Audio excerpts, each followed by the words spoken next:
Hello everyone, hope you all are doing good and welcome back to my channel. Today I have decided to pick up a very important and also a very popular topic. It is about wealth in astrology, the wealth giving houses, the wealth giving planets, and how can you sort of simply identify the kind of wealth related yogas that you may have in your chart and whether wealth is promised or not. Okay. Now, before we move ahead, I'd like to probably, share with you that wealth over the course of many years, thousands of years, the meaning of wealth, what it means to people now is very different than perhaps what it meant to our sages about thousands of years ago. Okay, because wealth was all about knowledge at that point in time. It was all about wisdom. It was all about learning. It was all about becoming a mature soul, and eventually, leading yourself towards the path of spirituality and moksha. But now, wealth is all about money. Wealth is about the assets you have. Wealth is about the kind of life you live and the kind of things you're able to buy and the way you're able to live a good life. So that has changed primarily. Okay. But yes, Vedic texts do suggest elements of money, of earned income, of gains through various houses. But then I'd like to probably put it in a very simple manner. So let's start with talking about the most important planet or the Karaka for wealth. Okay, which graha is that? Though wealth or money or dhan, your income gains. So each and every planet can give you that, right? Because they will have certain lordship. But the Karaka for wealth is Jupiter. Jupiter is also the biggest planet. It is significator, it signifies expansion, the biggest planet in our solar system. Now, Jupiter being the Karaka of wealth, okay, as per Vedic astrology, we also must understand that the houses which are associated to wealth. Now, it's very simple to identify because we need to look at what houses does Jupiter signify. Jupiter is the Karaka for which of the houses out of the 12 houses. So it is the second house, the fifth house, the ninth house, and the 11th house. So these are the four houses where Jupiter is the Karaka. And if you want to know the kind of money that you'll be making, the kind of income that you will have, gains, wealth, so these are the four houses which we need to watch out for. Okay, so let's start with the second house, which is also known as the Dhanabhava or the house of wealth. Second house denotes wealth.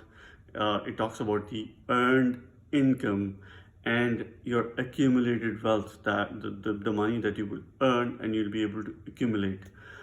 Second house is also the house which is opposite to the eighth. Eighth is the house of depths, and second house is opposite to the eighth.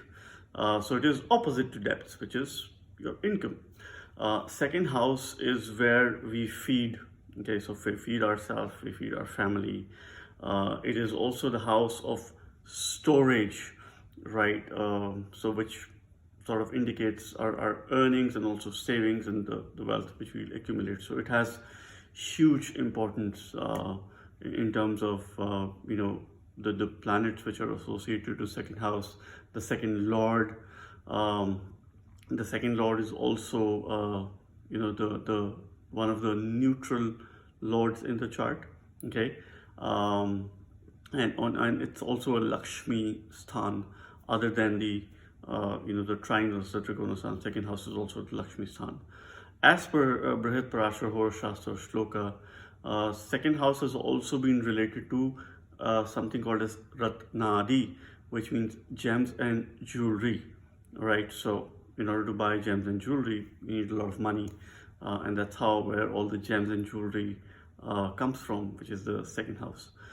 And it matters a lot in terms of how you would earn this wealth, or by which means, or the time this wealth will come to you is based on the placement of the second lord through various houses. For example, if the second lord is placed in the fifth house, which is the house of children, which is the house of future, so we could probably suggest that after having a child, there are chances of gaining wealth in the near future. You do a lot of planning for the future in terms of wealth. For that, you would enhance your savings. Okay, let's say if the second house, if the second lord is placed in the seventh house, which indicates that sort of once you get married, you start a relationship, a partnership, it is indicative of gaining wealth after that. Okay, second house is second house lord is placed in the 11th house of gains, which indicates that you are already born in a wealthy family. If not, then this is a strong. If not, then this is a strong Dhan yoga, because it will eventually give you a lot of wealth in the near future. The next house that we look at is the fifth house, which is, and of course I'll talk about fifth and ninth later, but let's talk about the other house, which is the house of gains, which is the 11th house, which is also known as the Ayabhava, the house of gains. It is also the house of Vriddhi as per Brihad Parashara Hora Shastra. Vriddhi would mean interest. It would mean increase in your gains, your aya, your income, your overall prosperity and well-being. So these are some of the things which we look at from the 11th house. Now, the difference between the second house and the 11th house is, so both are sort of responsible for wealth, but the second lord is mostly considered neutral, but the 11th lord in most of the charts is an evil. So yeah, which could create a problem because it is from the sixth house of enemies. So it's more or less indicates enemies as well. So the more gains you have, it's quite obvious that you'd have a huge amount of people not liking you as well, which is true. But then any grahas which are placed in the 11th house generally do very well. But the 11th lord, if it is sort of connected to some Shubha grahas or benefic planets, it can create some problems right there. So that's the difference between the second and the 11th lord. Now let's talk about the fifth house and the ninth house, which we also call the Lakshmi Sthans. Okay, this is where the wealth comes from. Fifth house and ninth house are also related to karmas, your karmas from the previous births, which we see from the ninth house and also from the fifth house. Fifth house is also Purva Punya, which means it is the house of future. It is the house of which would sort of indicate the manifestation of the karmas and how your future would be, because we also see children from the fifth house. Okay, so yes, the fifth lord and the 11th lord making connections, or these houses having benefic aspect and associations ensure wealth. And any connection between the second lord, the fifth lord, the ninth lord, and the 11th lord is a strong Dhan yoga. Okay, and of course, besides Jupiter being the main karaka for wealth, there are other grahas as well which are responsible for wealth. And here I'd like to probably bring in the nature of the planets here, because Jupiter is a sattva graha. It's sattvic in nature. All right, so it is the one which who demands or probably expects knowledge and wisdom and learning in terms of wealth. But then we have the Rajas grahas, who are Venus and Mercury, which indicate material wealth. All right, so Venus and Mercury, if they make association with any of these four houses, which is indicative of a lot of material gain and material wealth, right? Venus particularly, because it is also a significance of abundance, of luxury, besides the other indications or significations it has in terms of love, in terms of the interaction with the world. Um, so that's how we see these Rajas Grahas, Mercury and Venus, in order to create wealth.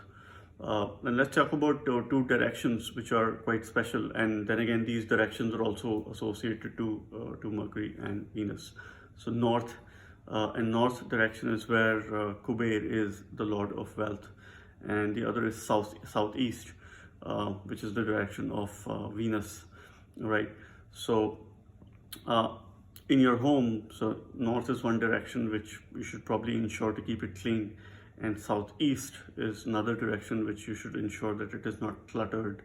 So this is again a simple sort of remedy, or you could work out if you're facing any health related if you're facing any wealth related issues here. The other thing which we must consider is the Desha, Kala and Patra. So Desha would mean, of course, the country, the community where we are born, that matters. Okay, the Kala, which is the time. So this is a time of Kali Yuga, wherein wealth has a different meaning altogether. It's not material in nature. And then the most important part is Patra, the character that you develop yourself into, the habits that you have, your thinking, your way of life. All of that has matter, probably is indicative of the kind of work that you will do and the wealth that you would create and be able to sustain. So these are the four houses which are something to watch out for in terms of wealth, and that's how various Dhan yogas are formed in the chart. So if there are multiple combinations, associations, that means there are multiple yogas, multiple Dhan yogas in the chart. If there is one, at least, then there are chances that you'd be able to sort of do well in terms of wealth. Now the other houses which we must look at is, and I'd like to bring in a concept of the four Purusharthas, which is Dharma, Artha, Kama and Moksha, the four trines.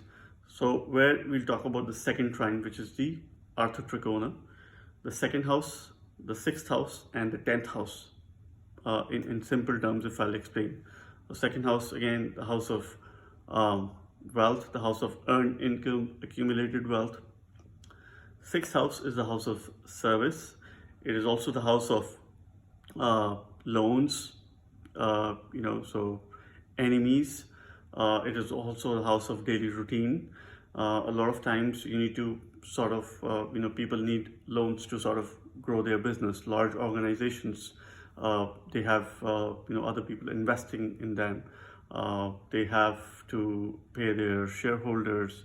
They take loans, and in turn they grow multifold, right? And then it's the 10th house, which is the house of karma, your profession, your actions in the society, the kind of work that you will do, which is absolutely important in order to gain wealth. So this is the bit I'd like to share.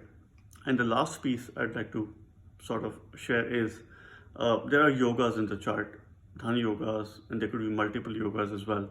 But there are two grahas who are the deciding factors whether these yogas will fructify or not. And of course, there's the dasha as well, whether you hit the right dasha at the right time or not. Now, these two grahas are the luminaries, sun and the moon, Surya and Chandrama. They're the deciding factors. If they're placed well, if they're in strength, they're connected to kendras or trikonas, they're in benefic aspect, they're strong in terms of their balas, and Chandrama is strong in terms of paksha bala and the sign placement and the house placement. Then these yogas would manifest without much challenges in life. But then if they are not well placed, they're in malefic aspect or placed in some negative houses or under bad influence or under malefic influence, then the challenges are there, and it becomes really hard to gain wealth. And that's where some of the remedies come from as well. Okay, so that's it for now. I hope you like this video. In case you're new to my channel, please subscribe. This was a popular topic, and I'd like to make more videos, keep it simple for all of us, and have a good day. Bye bye.